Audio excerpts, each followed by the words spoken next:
Bekas Menteri Kesihatan, Khairy Jamaluddin dijangka menyertai semula UMNO sebelum pilihan raya negeri PRN Sabah hujung bulan depan.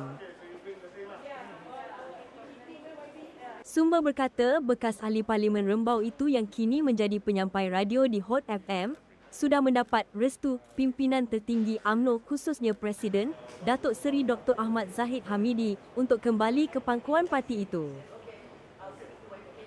Isyarat restu itu disampaikan sendiri Timbalan Perdana Menteri kepada Khairy atau KJ ketika beliau menghadiri Majlis Perkahwinan anak perempuan Pengerusi Perhubungan UMNO Perlis, Datuk Rozabil Abdul Rahman, Ahad lalu. Pada pertemuan itu, Zahid sendiri memaklumkan supaya Khairy menghantar borang keahliannya untuk kembali menjadi ahli UMNO. Khairy dijangka membantu kempen UMNO dan Barisan Nasional (BN) dalam PRN Sabah nanti.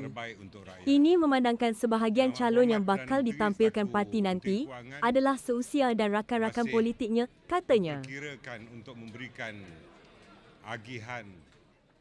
Sumber itu berkata, Khairy juga dikatakan sudah dipertimbangkan untuk dinamakan sebagai calon BN dalam pilihan raya umum PRU akan datang bagi mewakili kawasan Parlimen Kepala Batas. Parlimen itu adalah kawasan tradisi bapa mentuanya, Allahyarham Tun Abdullah Ahmad Badawi, katanya. Pada PRU 15, Khairy yang dipertaruhkan BN dikerusi kubu kuat Pakatan Harapan, PH, iaitu Parlimen Sungai Buloh, biarpun tewas, masih mampu meraih undi memberangsangkan selain memecah dominasi undi besar diperoleh PH di sana.